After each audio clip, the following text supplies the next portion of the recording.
तो स्टूडेंट्स हम इस वीडियो में करंट इलेक्ट्रिसिटी का पार्ट 3 करेंगे। यहाँ से आपको किरचॉफ्स लॉ, व्हीटस्टोन ब्रिज और मीटर ब्रिज क्लीनली समझ में आ जाएगा, जो आपके बोर्ड के लिए, जेई के लिए और आप तो even you can say NEET के लिए इम्पोर्टेंट है।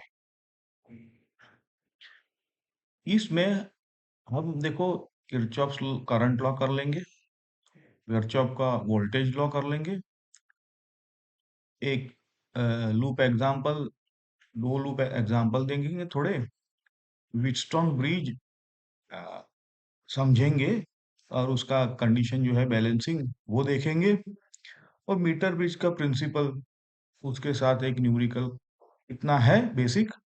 फिर आगे देखते हैं कि कैसे हम इसको करते हैं। देखो हमने पार्ट 1 और पार्ट 2 में क्या क्या किया था। ओम्स लॉ कर लिया था, V equal to I R, wire का रेजिस्टेंस कर लिया था, R equal to rho L by, series combination है ना, रेजिस्टेंस को कैसे सिंपल ऐड हो जाते हैं, पैरेलल में भी ऐड ही होते हैं, उल्टा करके ऐड होते हैं। ठीक है। रियल सेल के लिए हमने ये देखा कि I इक्वल टू जो ईएमएफ होता है E upon R plus r, terminal voltage को हम लिखेंगे जो एक्चुअल है वो V equal to E minus I R. अब इन सब के ऊपर हम किरचॉफ्स के जो लॉ है उनको बिल्ड करेंगे इस बैकग्राउंड से। देखो अभी हम केसीएल करेंगे, लेकिन ये बात है कि ये जो किरचॉफ्स के लॉ है ना, वो ही आपको एक्चुअली देखा जाए तो जो सर्किट में करंट निकल के आता है, जो एस्टैब्लिश्ड स्टेडी स्टेट करंट है ना। तो ये तो डेप्थ की बात है, लेकिन एग्जाम पॉइंट ऑफ व्यू से आगे बढ़ते हैं। तो करंट लॉ क्या करता है, क्या कहता है कि कोई भी जंक्शन पे करंट का अलजेब्रिक सम जीरो होता है। ये है। तो इसको सिंपल लैंग्वेज में अगर आप कहें तो जंक्शन पे जितना करंट एंटर करेगा उतना ही लीव करेगा। समझे आप? जैसे कंजर्वेशन ऑफ मास, पानी में, पानी अगर पाइप में चल रहा है तो जितना पाइप में एक साइड से एंटर हुआ उतना ही वो एक साइड से लीव भी करेगा। इतना आसान है। हाँ। और ये क्यों ऐसा होता है, वहां पानी कंजर्व होता है, यहाँ चार्ज कंजर्व होता है। तो जंक्शन पे चार्ज अगर कंजर्व रहना है तो एक्यूमुलेट तो हो नहीं पाएगा, जितना आया उतना चला गया। और ये सही है जब सब कुछ स्टेडी स्टेट में हो। जैसे पानी का नल आप चालू बंद करो तो पाइप में फिर आप कुछ कह नहीं सकते, वैसे ही सर्किट में आप स्विच ऑन करते रहो, ऑन ऑफ करते रहो, तो फिर ये लॉ नहीं लगा सकते। एक बार स्विच ऑन कर दिया, सर्किट में करंट रेगुलरली फ्लो हो रहा है, तो ये बात आपको केसीएल लगेगी। ठीक है। देखो अब यहाँ जो ये डायग्राम आप देखो, इसमें एक जंक्शन है, तो करंट 1 और 2 अंदर आ रहे हैं और 3 और 4 बाहर जा रहे हैं। केसीएल क्या बोलता है कि I1 plus I2 is equal to I3 plus I4। तो ये रूल हम सम कॉम्प्लेक्स सर्किट के जंक्शन पे भी अप्लाई करेंगे, ताकि आपको इसी से सारे करंट निकलते हैं। आगे आगे देखते हैं क्या मतलब है इसका। एक वोल्टेज लॉ है किरचॉफ का, वो भी देख लो कि ये ऐसा कहता है कि कोई भी क्लोज लूप में सारे पोटेंशियल डिफरेंसेस, है ना, जो भी पोटेंशियल डिफरेंस किसकी वजह से, जितने भी एलिमेंट हो, चाहे वो रेजिस्टर हो, चाहे वो सेल हो, चाहे इंडक्टर हो, जो भी एलिमेंट, ये जो सारे पोटेंशियल डिफरेंसेस हैं उनका अलजेब्रिक सम कर दो तो अब जीरो आना चाहिए। या फिर आप ऐसा कहो कि जितना पोटेंशियल राइज है उतना पोटेंशियल ड्रॉप है, यही केवी है। समझे? सीधी बात है। और ये एनर्जी कंजर्वेशन से आता है। एनर्जी कंजर्वेशन अगर आप सिंपल लूप लो तो जितना बैटरी ने दिया, सपोज एक ही एलिमेंट है रेजिस्टर, तो वो जाएगा कहाँ, सारा का सारा वही तो रेजिस्टर में जाएगा। मतलब जितना राइज किया बैटरी ने दिया उतना ड्रॉप कर दिया रेजिस्टर, इतना है। कंजर्वेशन, एनर्जी कंजर्वेशन क्या कहता है यहाँ, कि चार्ज जब पूरी लूप में घूम के वापस आता है तो उसकी नेट एनर्जी चेंज क्या होना चाहिए, डी इक्वल टू जीरो, बस ये है इतना। चलो। अब एक ये सिंपल लूप है, एक सेल है, ईएमएफ ई है और एक रेजिस्टर है। क्या करो आप इसको प्रैक्टिस करने के लिए लूप को घूम लो। कैसे? करंट की डायरेक्शन में चलते बनो आगे। तो जब भी करंट की डायरेक्शन में चलना है आपको, तो आपको क्या करना है कि इंडिविजुअल एलिमेंट जो है वो पकड़ लो। तो पहले हम ना ये सेल को पकड़ और करंट की डायरेक्शन में अगर हम जाएंगे तो क्या होगा देखो कि ई जो है वो तो राइज हो रहा है, क्योंकि देखो प्लस में आ रहे हैं हम करंट की डायरेक्शन में, तो ये राइज बोल दो। और आप अब रेजिस्टेंस पकड़ लो, तो रेजिस्टेंस में तो आपको पता है करंट की डायरेक्शन में आप जाते हो तो ड्रॉप हो जाता है। तो आप केवीएल क्या लिखोगे? या तो E minus I are zero लिखो, या तो इक्वल टू आई आर लिखो। ठीक है, और इससे आपका आई भी निकल के आएगा ई बाय आर। अब ये फॉर्मूला तो आपको पता ही है कैसे आप निकालते हैं, पहले भी हम जानते ही हैं। तो बट ये किरचॉफ की लैंग्वेज में है ना, केवीएल के लैंग्वेज में निकल के आया। ठीक है, अब आते हैं व्हीटस्टोन पे। ये क्या है कि चार रेजिस्टर का एक ब्रिज नेटवर्क होता है, किसके लिए? अननोन रेजिस्टेंस मेजर करने के लिए, है ना। अब जब ब्रिज ऐसा है कि बैलेंस होता है, तब वो गैल्वेनोमीटर होता है, उसमें कोई करंट नहीं जाता है।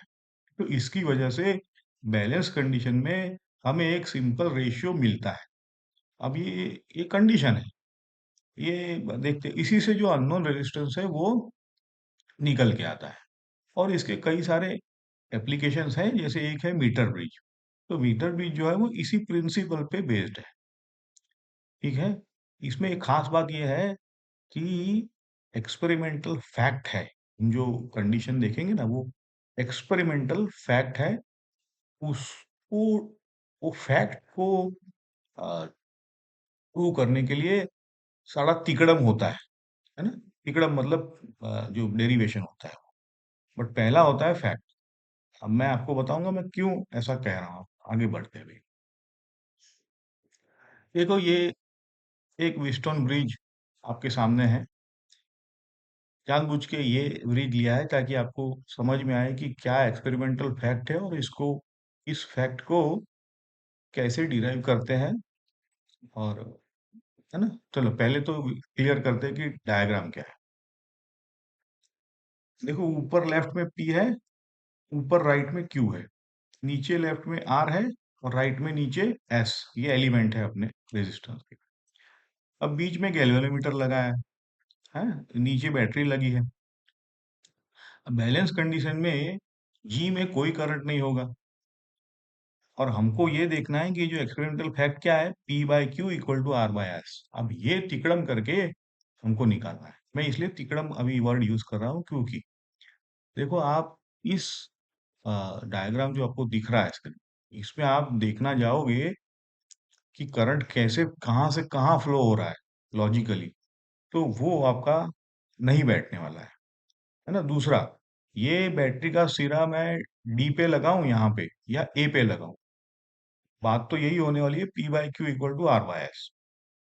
तो इसमें ना थोड़ी एक्सपर्टीज की जरूरत होती है। और यहाँ पे जैसे मैंने कहा कि कई बार सिंपल करंट ऐसे गया, वो नहीं होता। यहाँ पे सीधा केवीएल केसीएल लगाओ, केवीएल लगाओ, और जो V equal to I R, ये तीन लॉ है।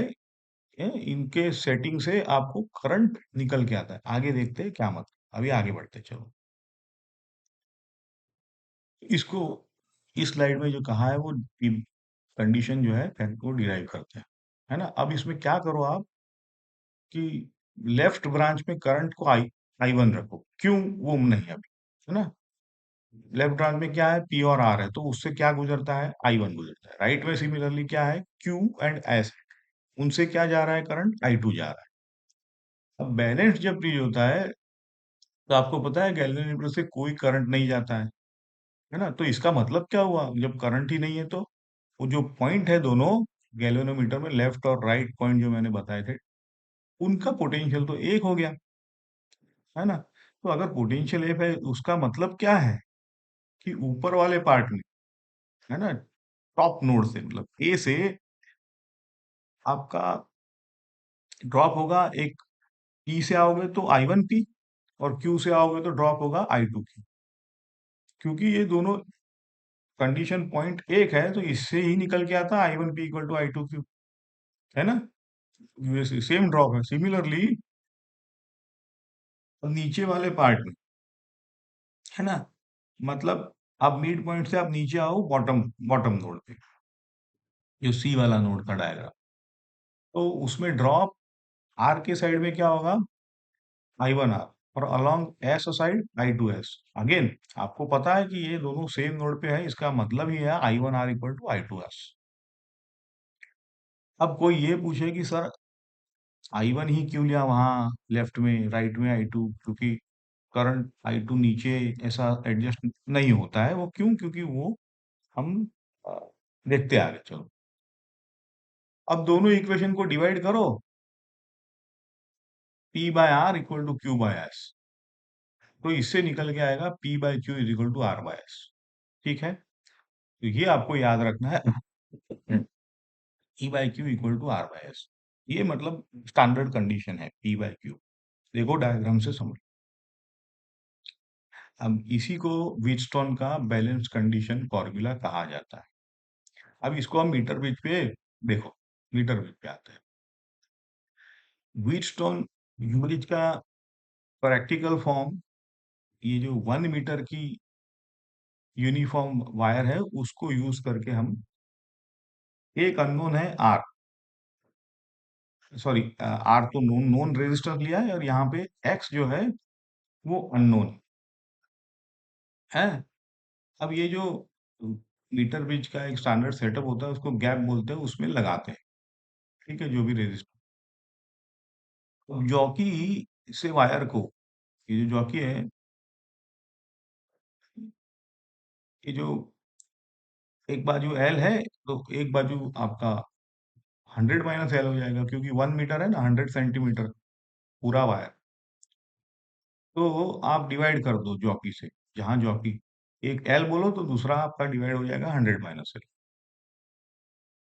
अब आपको पता है यहाँ पे एक कॉन्सेप्ट है कि यूनिफॉर्म वायर है तो उसका रेजिस्टेंस लेंथ के प्रोपोर्शनल हो जाएगा, है ना? हमने देखा R equal to rho L by L, तो एल जैसे जैसे बढ़ेगा वैसे वैसे रेजिस्टेंस बढ़ता जाएगा, सिंपल है। अब इसलिए बैलेंस कंडीशन में हम कह सकते हैं कि X by R is equal to L by 100 - L. समझे आप? यही बैलेंस कंडीशन है, इसलिए हम स्टैंडर्ड बैलेंस कंडीशन के हिसाब से चले, और ये सिंपल डायग्राम में वही कंडीशन एक्सपेरिमेंटली निकला। अब इससे सारी चीजें तो नोन है, तो आपका एक्स निकल आता है ना?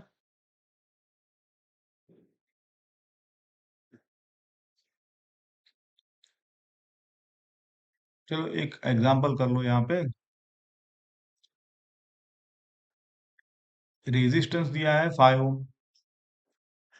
बैलेंस पॉइंट पे एक्स साइड है 40 सेंटीमीटर, तो अब क्या है बचा आपको, एक्स बाय 5 करो, 40/60 करो, तो यहाँ से आपका सीधा निकल के आता है जो भी है 3.33 ओम्स।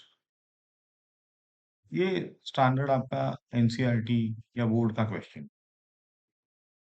देखो अब यहाँ पे थोड़े से जो मैं कह रहा था बातें, थोड़ी सी ऑप्शनल है ये आपके लिए, लेकिन देख लो, ये कॉन्सेप्चुअल बात है कि जो कैसे था रियल, जो आपको करंट कैसे दौड़ता है, तो वो माइक्रोस्कोपिक पिक्चर है। तो बैटरी जो है पूरे सर्किट में इलेक्ट्रिक फील्ड बनाता है, जैसे ही बैटरी लगाई इलेक्ट्रिक फील्ड आ जाता है। अब इलेक्ट्रॉन हर जगह से ड्रिफ्ट करना स्टार्ट कर देते हैं, है ना? कोई एक इलेक्ट्रॉन लाइन में चल के पहले पी फिर आर ऐसे नहीं सोचता है। समझे मैं ये कहना चाहता हूँ? हम सर्किट थियरी में क्या करते हैं कि इंडिविजुअल इलेक्ट्रॉन्स को ट्रैक नहीं किया जाता है, जो नॉर्मली आपको हम सीखते हैं ना सर्किट डायग्राम, वैसे नहीं। हम नोड्स ब्रांचेस डिफाइन कर सकते हैं, करते हैं, फिर उसको ओम्स लॉ, केसीएल, केवीएल ये लगा के स्टेडी स्टेट करंट निकालते हैं। This is the ultimate way to see what current is in which segment. Okay, अब जो ब्रिज है उसको सिंपल तरीके से सोचो।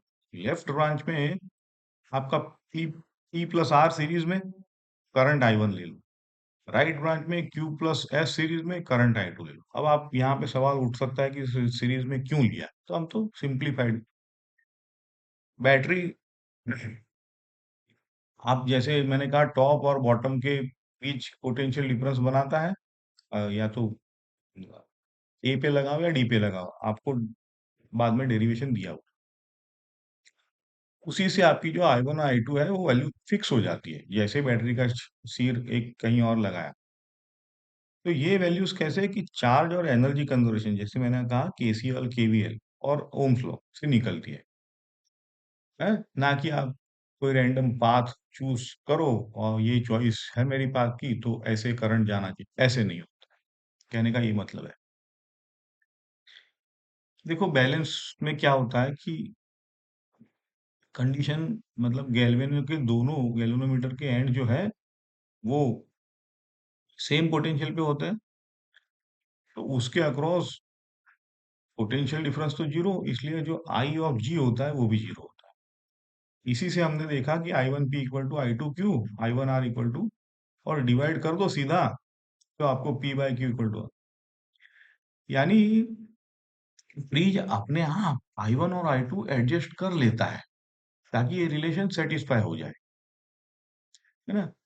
अब जो बच्चे अक्सर पूछते हैं कि करंट प्लस से एग्जैक्टली कहाँ से निकलता है, पहले कौन से रजिस्टर में जाता है। कॉन्सेप्चुअली सही पिक्चर यह है कि जैसे ही बैटरी कनेक्ट करते हो पूरे नेटवर्क में एक साथ इलेक्ट्रिक फील्ड सेट हो जाता है, जैसे मैंने कहा information is propagated at the speed of light, पूरा फील्ड सेट हो गया। अब सभी ब्रांचेस में करंट ऑलमोस्ट साथ साथ डेवलप हो जाता है ना। देखो ऐसा नहीं कि यहाँ से निकला इलेक्ट्रॉन ना, ऐसा नहीं, साथ ही करंट में आ गया और सिस्टम स्टेडी स्टेट में आता है। अब ये करंट कैसे एडजस्ट करेगा, तो केस, तो देखो सर्किट हम एनालिसिस में माइक्रोस्कोपिक, जैसे मैंने कहा, रास्ते नहीं होते। क्या है कि सिर्फ ब्रांच और पोटेंशियल डिफरेंस कैलकुलेट होते हैं, तो वही है केसीएल केवीएल। देखो इतना आपको इवन जेई के लिए भी सफिशिएंट है। जो ये जो हम, अगर आप पॉज करके एक बार और देखो तो चलो समराइज करते हैं हम इसका,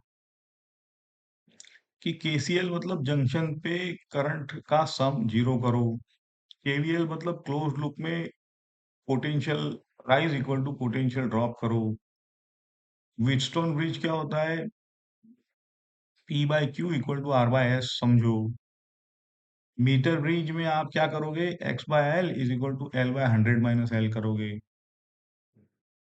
तो ये टूल्स कॉम्प्लेक्स सर्किट में समझने के लिए और एक्यूरेट रेजिस्टेंस मेजर के लिए बहुत पावरफुल है।